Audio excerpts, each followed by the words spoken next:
Hi, I'm Daniel. My video production has been slow for a while, so I think I should do a video which will be easy to write. So, Total Drama. While I previously ranked contestants for Total Drama Iron and was planning to do action next. 1. I'm not the biggest fan of that season, and 2. I just find the new seasons more fresh in my mind. These 16 have already established themselves to me as a Casper out of proper bad character. At most, there's 2 I don't care for, while I already went over them in my season reviews. I think they deserve looking more in depth into how they are used and more importantly what type of character they are. I want to look at parts I like and dislike, with this gift to shuffle around for a while before being satisfied with how it is now. There's multiple opinions that many would agree with, this in my list counting as much reasons as possible. One more thing, there's been 2 seasons and while I tried to treat previous rankings by season, this didn't really change my mind on the characters. At most, they made me more certain on some of them, so it will be redundant to separate the list. With this said, who do I consider to be the best and worst character from the Total Drama reboot? 16. Chase. I don't think he was originally last place, but rewatching some season 1 episodes made me realise how much I don't like Chase. But not for those reasons. I get he's a bad person, and that isn't why I don't care for him. He's a pretty good parody and inside YouTuber here. This type of character being here is fitting for a modern cast. The problem comes with a meek weak character who just isn't funny to me. This might be a me thing considering some characters I do consider funny, but Chase just always seems to react expectedly or not at all. He says something dumb and jerkish and there's not much done with this across most of the season. Especially when I asked all the way till 6th place and really overstayed his welcome. I see why the story required him making it that far, but he still wasn't a fan of sitting through his nothing comedy and plot line with Emma. More than that later, but he really pulled her character down. To say a positive, I liked him in episode 10 being a great episode, partly because I'd others react to the terrible things he says. He can work when others call him out and out to his comedy, but he just kind of exists with a bland comedy for all the season, mainly in the pre-merge, where he kind of has a friendship with Rip and C that I was completely forgot about. This is one of the fakest fails I've seen, yet so dynamic. And out of the 3, Chase is the one who suffers most from needing others to interact with. I'm glad he left early in season 2, but his elimination was really obvious the whole episode. I probably didn't explain this well, but Chase doesn't give me reasons to like him, or ever see what he could do in a future season. 15. Caleb. Like how I was glad Chase left early in season 2, I feel the same way looking back at Caleb being the first boot.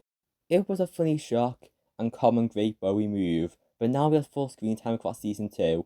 One thing is that I'm glad he didn't make another Justin Alejandro, and managed to fake it out that first. It looked like he was purposely manipulating Freeman to the alliance, but he's just oblivious and dumb. Speaking of, even in a cast with multiple characters just stated to be dumb, Caleb's stupidity stands out. He fails at every interaction or attempt to handle either strategy or relationship. While Priya has her faults in this relationship, we get to know Yaba backstory and personality. Caleb had a brief moment to talk about his parents, and was shown to be self-conscious when Chef and Priley skipped the egg day. These are good moments, and the early phase of this ship was fine, but he really got old. As a character, I don't find him entertaining or memorable. He's just constantly suddenly messing things up in an endearing way, and despite being a finalist, he is hard to define in my mind. Sorry to the few Caleb stands for putting him this year.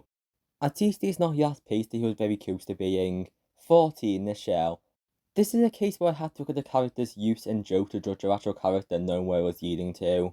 The first season had her introduced a famous young actress ready to take over the competition. In reality, she doesn't do her own stunts and uses the challenge by crying over her abilities. And on the way out, she blamed Jerry her stunt the wall. In season 2, she had off-screen training to now be ready to challenges, ready to win the competition, which she never merged. Julia made a fake contract and she fell for it, quitting because of it. Her whole characterization this season is set up for a joke about her failing again, with her not training properly to avoid being taken out through tricks.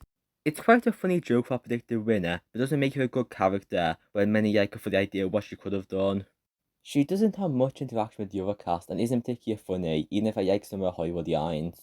It's a decent idea to repeat her floppy instead of giving her arc, but this limits what she can do in a future season. Some predict she will spend time learning strategy, but she can't take it seriously, as it would just be waiting for her to fail. They missed the chance to give her an actual story already. Nichelle's okay character, but one of the worst in this cast. 13. Emma. I was originally disappointed by Emma, but the more I see it, the more I think it makes sense for her character. She is delusional and was willing to accept Chase doing half apology, or supposed gestures by all he did. Her wanting to ignore his big red flag, even needing to switch on Bowie and going kind of insane, was foreshadowed. But I miss her friendship interaction with Bowie. It's just she always was focused on Chase that keeps her character set to him, and that on and off plot line which is annoying. I like her happy self shown in many moments, but she just becomes a very basic character, mainly in her design. In season 2, she was out early for messing up the challenge, swearing that she's a people person and leaving the challenge. I've heard this be described out of character, but I think it fits perfectly with who she was last season. Emma is tragic for her insecurities and lack of anyone to interact with, but there's still a lot I like in Emma. Mainly in her first episode, and if they separate her from Chase young enough, she could become a far better character. 12. Axel. She has the potential to make it further, but she has little depth or time to sell her character. In season 1, she was the bossy leader who got voted out second. Season 2 had an innovation with Ripper, which I will say right now I liked. Their interaction was a fun way to keep these characters. I don't think them getting together derailed the character much as some say.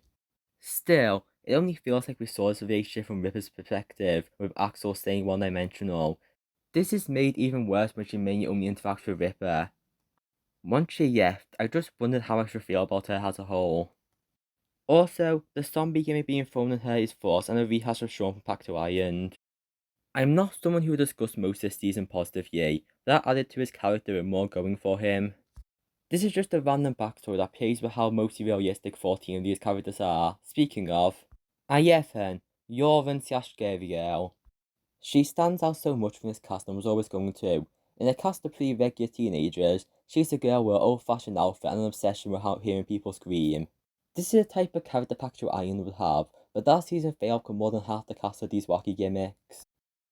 When she's the only one and Yas shorty in both seasons, I think a character like this can work. As well as that, Scary Girl's pretty funny with her voice, some of her lines and actions.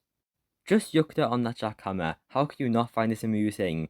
Again, Scary Girl never gets much meaningful dynamics with the rest of the cast, aside from maybe Damien, but that was short-lived. I don't know anyone to shame ships, but why is that popular? She never really got to feel like one of the cast, but she only competes for 5 episodes out of 26, so these are barely problems. 10. Raj. I was unsure where to put him, and especially deciding to what extent him and Wayne are different characters. You can see how Raj is more introverted and the slightly more intelligent, but both together still feel like one connected character in some episodes. I think they are funny at this, but Wayne generally gets the odd bare moment, with some of Raj's solo comedy being hit or miss. Also, it feels like the main thing Raj has is him being the one in the relationship with Bowie. It's a good ship, and in theory it would be interesting seeing him be yes open with its sexuality going into the season. Still, this will only for like the first half of season 1, and he did yes too long in season 2, so I'm only putting him here. 9. Priya. I have to retrospectively look at how I still like Priya, despite her being slightly overplayed as the main character.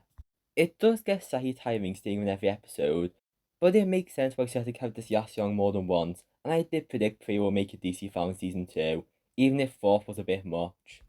She is just an entertaining character to see her reaction to everything going on, with the large range of emotions she can convey. It seems to be genuinely agreed that she is the best voice acting, and while everyone does a great job, I have to agree with that. Her anger and excitement especially are voiced so well. There's more depth to her backstory with how her parents raised her, even though this does lead to a problem regarding how comedic this show is. This really sets up a great arc of her yearning to stand up to her parents and explore herself, but she still never got to realise how bad her parents are despite multiple opportunities to do so. It was always just a joke that her parents trained her to go into a reality show when she wants to go to medical school, when normally it's the other way round. Despite this being an interesting way to serve her psyche, the attempt at comedy pulls down the story, and her win not feeling deserved. Also, she was weak in season 2 since yes was done about her being a total drama superfan thing. And the plot line with Caleb did make me slightly tired of Priya, even if I still like her. 8. Wayne. Sorry Priya had to be put in between these two. It's also funny I put both winners together. I just really like Wayne. He is a really funny and likable character to watch. In season 1, most of what he did was revolved around Raj coming out, but I still just loved watching how excited and overly supporting he was. Same goes for his antics in season 2, where he looked like a reboot, but no, he won the season. While I think this may have felt better if Raj had a couple episodes earlier, this was such a great end. Unlike the finale last season being the best strategic players, he just was the most genuine real person. He wasn't good at challenges, but was always fun to watch. As a side note, I see some games of the duo got dumber in season 2. While Wayne had moments of good leadership, they were always like this believing the shelf movies were real and stuff. I really like Wayne. I do mildly wish he interacted more with the rest of the cast, but he made it to the upper half of this ranking for a reason. 7. Ripper. He is the man himself, a character that is hated, and while it's not hard to see why he's in the type of character he is, but I've always liked Ripper. Season 1 him is a great way to do a mean character, with the way it constantly has someone to play off of. He is a highlight in episode 5. Yes, I think the episode is overhated, partly for pairing with Damien, Millie, and Priya. I really like these four together and individually, as shown by two of them not being talked about yet.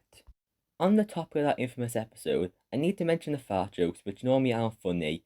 However, making Ripper's aspiration to break a record is just a well-crafted joke around that, and especially paired with May's confessionals about it. I love her lines like I didn't bring enough notebooks, but more on her later. Ripper's just funny through his constant comments and confessionals, with his views on nerds and himself being the greatest. His character works because he sees himself as smart and it always feels like in a fun way, even though it feels a bit rushed to eliminate him without pre-game event for the human shield. Season 2 has Ripper return a better person, but he don't overall you with his big redemption. He is still the same character, just more likeable. His crush on actor was a fun plot line, especially with how he succeeds through taking time in their interest rather than the usual Ripper antics. I do kinda wish his character kept momentum as main character in the season after he got with Axel. He felt disconnected from the Skunkbutt teams, where he's often on his own during the challenges. This missed a lot of potential when Bowie and Ripper could have been a fun interaction, and this could solidify his role in the cheating plotline more. He also kinda quit after Axel yet, which was disappointing. I don't normally like criticising elimination orders, but I also feel Ripper has gone too soon in both seasons. He never made the final 7. He wasn't really screwed over either by merging both seasons, but I just really enjoy Ripper. He is just a far better chase in every way. 6. Damien. I felt a bit confused on where to rank him, whether by usage or likability. In season 1, he didn't know what whole drama was, and eventually tried to get himself voted out. This is a funny way for a character to self-eliminate themselves. And I think the irony of when it happens is funny, even though I might be saying that since I like Ripper. Damien is just a cool guy where straight up being scared of things fades to a comedy. Same with season 2. That moment where he's walking around the forest with that music track before finding Immunity Idol. That might actually be one of my top 10 favourite scenes of the season. However, here's the lacking plot of character interactions. All he does in season 2 is a 2-episode conflict with May that's more for her development, and having the Immunity Idol. It's implied he became friends with Wayne and Raj off screen, and he occasionally gets a one-off moment with Priya and Julia, but none really add to his character. He doesn't bring much to this season, yes till episode 10, yet some of his fans still say he should have won. I get it, after season 1 I want him to win, but going by the season itself, I don't think so. His elimination was admitted at the right time, even if they should explain how Julia stole the idol. Anyway, a great character but he had little purpose. 5. Millie. She is also hated for different reasons than Ripper, but I grew to really like Millie. At first, she talking about this generation just seemed to be one of the standout characters. However, I think the whole research adds a lot to her from both a comedic and story purpose. She is great at interacting with others, especially her team for how she's observing and often commenting on their behaviour. It's interesting how she came in with something to prove, and then started to get more connected with the game and her friendship with Priya. These two are such an iconic duo, both for their arcs and feels of socializing with others. I like how May develops to see Priya as her first friend when she puts her over the notebook, but then Bowie happened. What really got me invested into Millie was seeing her depressed self in the finale and her saying how she judges others to hide their own insecurities. Their reunion was great, and Millie was the way-to protagonist of that season while pacing third. In season 3, she asked her shorty, which was expected, but ended up making the character more investing to me. There was the pushing Damien down the slide, which I defended before in total drama cartoon logic, it wasn't going to kill him or even medically evacuate him. While still a bad thing to do, I think it's introducing an engaging inner conflict of her trying to be better but failing. As well as this, there's something about Millie that's somehow likeable despite all she did. She's not the most entertaining or dramatic character, but she's one of my favourites. And while I don't know if they won a first season with the full cast, if they do, I'll probably want May to win on this year, even if I doubt this will happen since she already made the final 3, and 3 already won. 4. C. I'm pretty sure season 1 the biggest change compared to when I made this is after just season 1. I liked him in that season, but at first I just felt like I was guessing a bit too young. I also wasn't too big on the stoner comedy, which is more strong in his voice and comedy in season 1. However, with season 2 and looking back on the first season, I realised how great C is. In a cast with the majority being comic relief, C gets the honour of being the funniest character. He's dumb but also chill and responds to any situation, which is well shown in his design. I remember when the cast photo was revealed I thought he looked weird, but knowing his character I think it fits. I love the way he comes up with logic to justify things, like his plan for 7 personality to vote Chris off. Season 2 with a constantly on fire, saying the best jokes and just being such a vibe whenever he's on screen. I like his role in the Fear and Cave drama, trying to hold a secret and Julia trying to get it out of him. While not really plot relevant or deep, I think it's fun to have a character that just makes it far. Having so many is a stretch, but it always works for C, who is amazing. 3. Julia. Like Priya, Julia appears in every episode, the main antagonist in both seasons. It normally would be repetitive to have someone be an antagonist twice, but it works when she plays Diffie the second time around. She also was a twist vegan with her peaceful influence with persona that was fun, but she really got the shine as a villain who insults and messes with everyone. She wasn't some strategic mastermind with her plans requiring immunity, but she didn't pretend otherwise like other villains. Even so, she messed with people well and formed alliance with Priya and me that is quickly forgotten. Her ego thinks she already won before her defeat was such a great moment, and I think she was partly saved by Barry occasionally sharing the villain mantle. In season 2, she teams up with MK and they're the best duo of this whole cast, no questions. Their evilness pay off each other so well, and yet the antics and schemes they perform, even when it leads them turning against each other but still being good after. Now there has been some criticism for how off-screen Julia is, and I do see this, but I also don't mind. This creates great reveals and plays. It's clear she has yearned and now controls the game with everyone else living around her. She's the only character who gets to interact with the whole cast, but it's also a plus to the character she interacts most with, the two who haven't appeared yet. While not a great villain, she is always entertaining to see, and CA's being funny and a force to be reckoned with. You know Julia's trouble, and it's so fun to see her that you root for her survival to the finale. Julia's great, even if the least favourite of my basic cooking top 3. 2. Bowie, what a character. He probably should have been number 1, but I say like another character more. Even so, Bowie was still such a highlight in season 1 for multiple reasons. I like how he plays in a way which is slightly villainous, but he never feels mean for no reason or going overboard. He's more just a great strategist, and the audience gets to see his plays when he needs them. The Notebook plot is so well executed for the build-up and following Bobby's current plan bit by bit. He is really smart and competent, even if he has a bit of an ego and is often bested by Julia. While this started roughly, their rivalry was so fun to watch. But we also get other relationships like with Raj that evolved to little conflict, and his friendships as alliance with Emma. That was nice while it lasted. Ahead of everything, Bobby is just the encapsulation of CA where most of what he says being memorable. I still think he was great in season 2, by being a team with character he plays off with well, even though he was in a position where he couldn't strategize the same. And while I like him being in the middle of the cheating plot line, more than anyone else, Bowie feels like just a countdown to his inevitable elimination. He is still a great first OPA contestant, even though saying that sounds weird with Owen and Erasure. 1. MK. The more I thought about it, she became my favourite character despite having yet going further than Bowie. I really like watching her personality and gimmicks when she's on screen. Hacking into confessionals is a fun story for her in season 1, and it's nice that I yet the impact after her elimination. While not the main villain either time, she is just entertaining scheme with her plan to fly under the radar before almost getting voted out for her sarcasm. I know this applies to all the top 3, but the one lines and votes coming from MK are always engaging to hear. Then in season 2, she cheats through her intern disguise before getting punished for it for an entire episode. That was funny to see her put in a different situation rather than her usual security. After that, she started trying in challenges by basically having to start with the cooking challenge and was doing well before Owen happened.